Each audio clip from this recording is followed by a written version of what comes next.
let's see. So the reason I came back a little bit early, that was a messed up story too. Like actually getting out of theater was just a complete cluster. Like the amount of,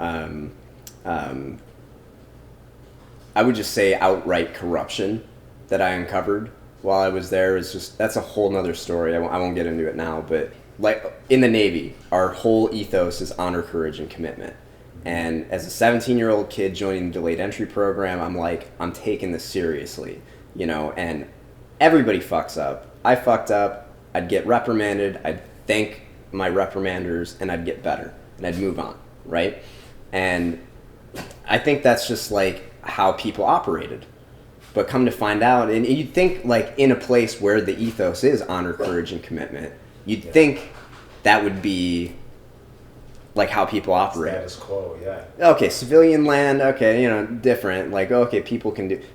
I think it's worse in the military because they have more power that they can abuse. So that was one thing that really, why my mindset was so much different is like I realized that it was kind of, you know, maybe it's not all a sham, but I felt like it at the time. Yeah. So it's like, you know, it's a sham, like everybody's a fucking liar. Like I know for a fact that they put people in dangerous situations so that it would look better on the commander's resume, and now 2 extra people are dead, you know, and it's like just crazy shit. Like, yeah, they don't care. They don't care about us, you know, like certain I've had really good leaders that do, and they sacrifice their careers for their people. But you know what I'm saying? Like, that's the reality of it.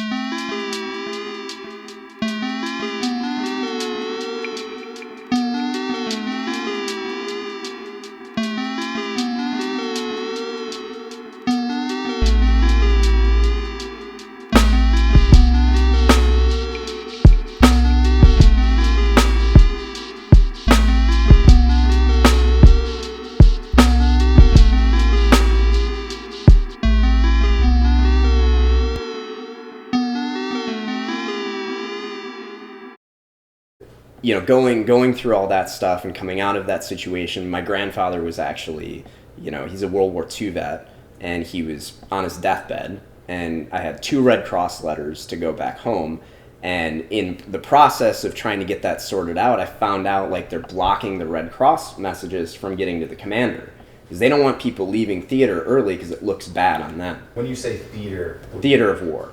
Theater of war. They call it a theater of war, yeah. You know, so all the world's a stage. Yeah. But, well, come to find out, they've been doing this for people. Okay, so my grandfather's dying. It's not as bad as, like, one girl, her sister was dying. And she ended up dying before she could see her, right? Another guy, like, tons of people. I uncovered this whole thing, and I'm like, what the fuck is this? You know, and it's like I made a huge stink, and I actually was able to get some other people out of there as well, because I pushed so hard, and I got in so much trouble, you know. They wouldn't give me an audience with the CO until they had to get me out of there. Yeah. You know, to the point where it was like violent. so they had to ship me out of there. And I wasn't even as upset about my grandfather, because I knew like he's gonna die and everything. And it's like, if I don't get to see him off, it's like whatever. I'll see him in the next life. But for these other people that have closer family members that are, you know, that really, really frickin' irked me. So, you know, once I got over to a different area where the CO was at, then I was actually able to have. So I went to Iraq and I got a captain's mast too, and I came out of that with an early promote. Same exact thing happened here. Same exact thing, because I stand my ground. I say, yeah, I did this, this, and this. I fucked up. I did it on purpose.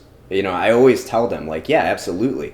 I'll accept every single thing that I do. And that's the one advice I could give people that I've found to be true is, like, always, always, always accept the shit that you did.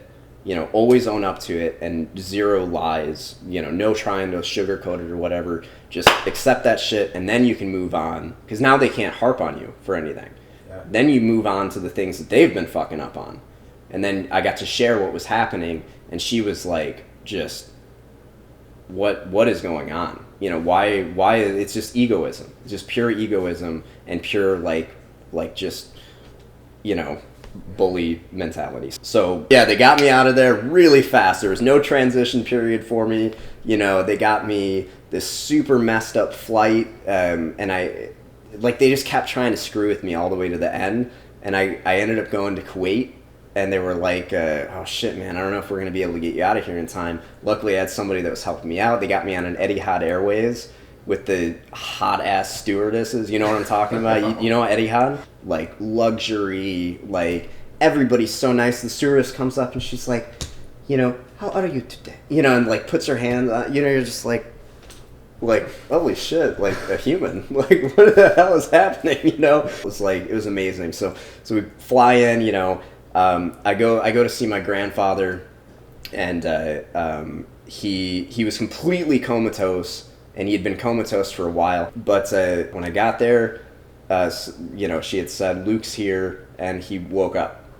And I got to say goodbye to him and stuff, and then I was with him at the hospital basically until he died. So, so I was like extremely, extremely thankful, bittersweet, very sad and everything, but you know, mission accomplished. So I did feel good about that.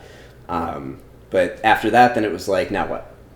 Yeah. You know, I'm never going back into the military. I was like, they convinced me through basically, I mean, they never threatened brig time or jail time. Yeah. But I mean, it was insinuated because I'd gotten out of like 3 or 4 missions. Yep. After Iraq, I was like, I'm not doing this shit anymore. Once I figured out what was happening, I'm like, I don't want to be part of this crap, you know? And then it was like, oh, you know, have this awesome mission, or go to jail. Yeah.